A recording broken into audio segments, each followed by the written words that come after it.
Hi guys, today I'm going to be showing you how to shoot a cinematic video. First off, in shooting a cinematic video is to check your frame rate.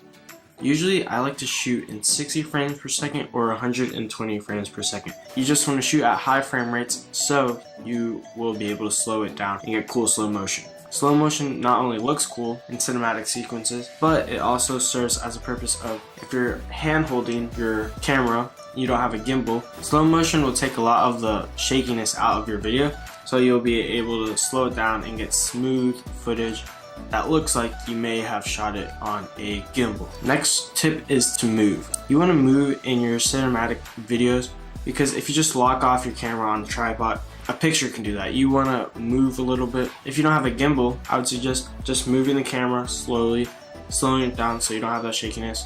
Also, I've done this multiple times before. You can put your camera on a skateboard or something with 4 wheels and slowly move it, and it gets a cool dolly shot. So moving with your camera makes the shots more dynamic.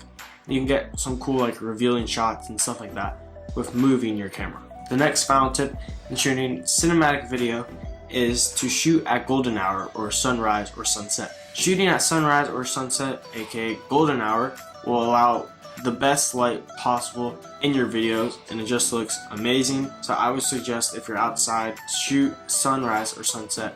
It's perfect lighting conditions for any videos. So that's pretty much it. The next video, I guess this may be a series. I'm going to show you how to edit a cinematic sequence. Leave a like down below if you liked it. Yeah, thank you guys for watching.